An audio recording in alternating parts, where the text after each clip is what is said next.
Blogger. Less than a month remains until the expiration of the agreement between Russia and the United States of America, which provides for the non-proliferation of strategic nuclear weapons. What does all this mean? Let's figure it out. Over the past 4 years, Russia has taken the discussion of the nuclear issue out of the realm of science fiction movies and made it a regular part of everyday practice. In Moscow, there are certain politicians who are advocates of a nuclear strike on Ukraine and in general on the territory of Europe, calculating the flight time of a nuclear missile to Berlin, Brussels, or London down to the minute. One of the deterrents to a global war was a treaty signed back in 2010 on nuclear weapons containment. But now, 15 years have passed since this treaty came into force, and this treaty has expired, and the world has found itself at its most dangerous point in the past several hundred years. A major war is raging in continental Europe. The main adversary is Russia, while China is actively continuing to build up its nuclear arsenal. The main question, what happens next, and will nuclear war break out as soon as February 5th? Hello, everyone. My name is Anastasiia Husarieva. While you hit the like button and subscribe to our channel, I'll tell you what this treaty is, why it's so important for it to be extended, and finally, what will happen after the treaty expires. So you give us likes, comments, and subscriptions, and I'll provide the information. Let's go. On February 5th, 2026, the new Strategic Arms Reduction Treaty, New START, will expire.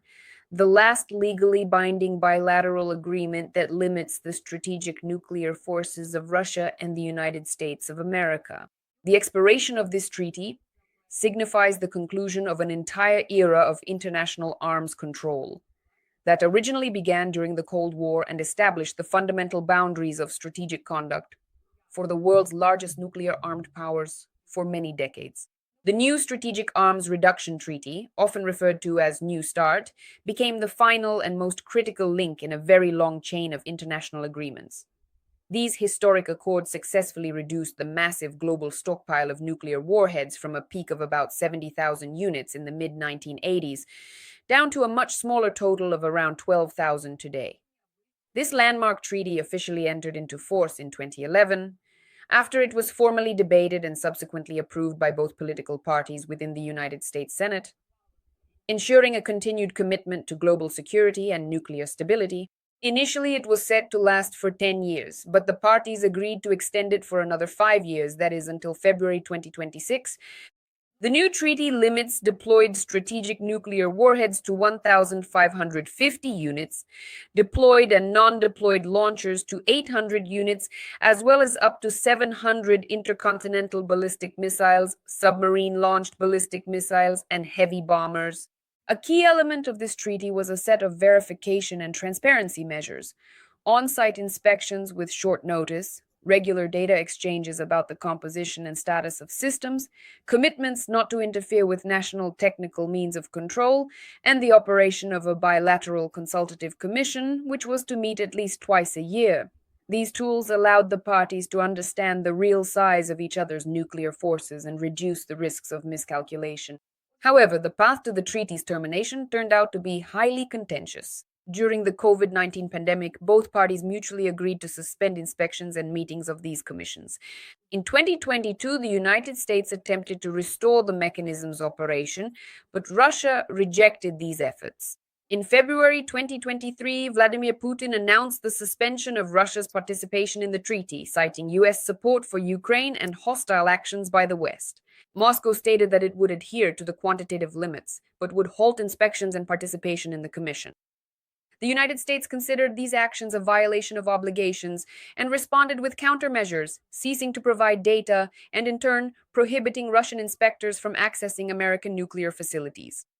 Reports from the U.S. State Department confirmed the absence of evidence that Russia had exceeded the quantitative limits, but emphasized that the lack of access to inspections made it impossible to verify compliance with the limits over the past 3 years. As a result, by 2026, the parties found themselves in a situation where the last channels of control, transparency, and information exchange had effectively ceased to function. The expiration of this treaty opens up the possibility of unlimited buildup of strategic nuclear forces for the first time in decades and creates conditions for increased uncertainty in the relations between the two largest nuclear powers.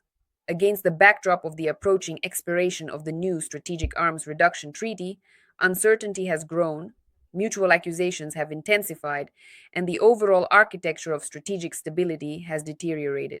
At the end of September 2025, Vladimir Putin publicly proposed that Russia and the United States voluntarily adhere to these limitations. And for another year after the expiration of the treaty we are discussing, that is, until February 2027.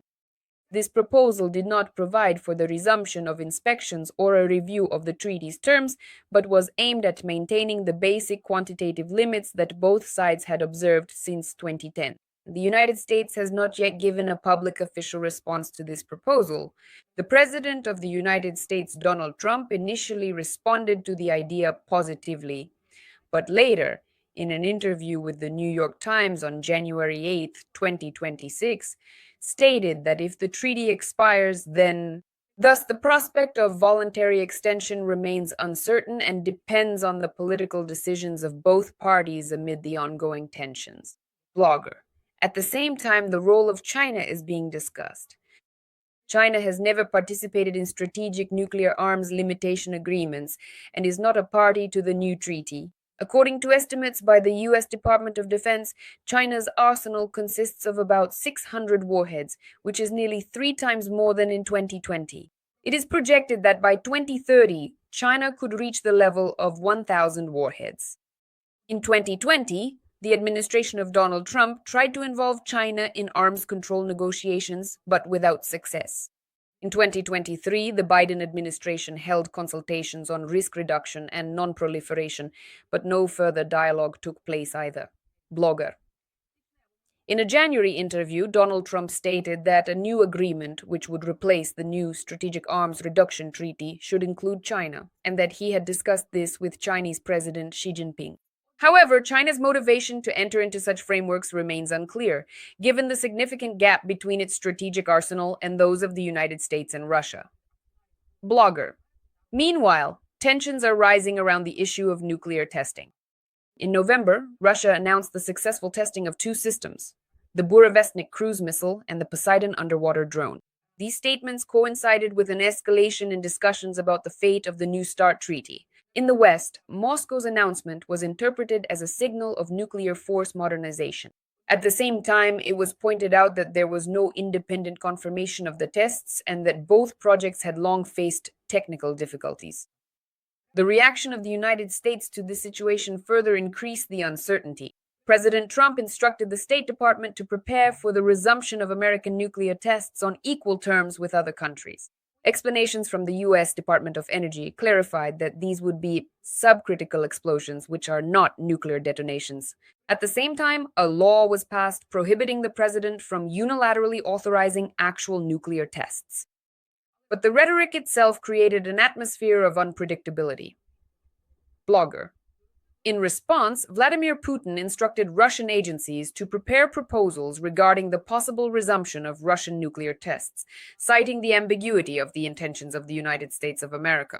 This put at risk the informal global moratorium that had been maintained since the 1990s and had only been formally violated by North Korea. Thus, by the beginning of 2026, several interconnected processes are unfolding simultaneously.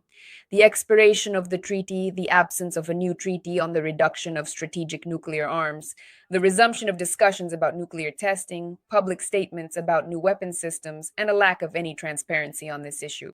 All this is happening in an environment of deep mistrust and minimal diplomatic engagement. The lack of clarity in the intentions of the parties and the parallel processes of nuclear force modernization further complicate the situation. Blogger. In October 2024, Vladimir Putin stated that Russia had almost completed the modernization of its strategic nuclear weapons, and emphasized that this does not mean an automatic transition to their deployment. At the same time, in October 2023, he announced that the new heavy intercontinental missiles Sarmat had been placed on combat duty. In 2022, speaking at the St. Petersburg Economic Forum, Putin said that Russia had begun developing a land-based version of the hypersonic Zircon system. It is difficult to specify the degree of readiness of these systems due to the secrecy of information and the lack of inspection control. On the side of the United States of America, a large-scale modernization of strategic forces is also underway.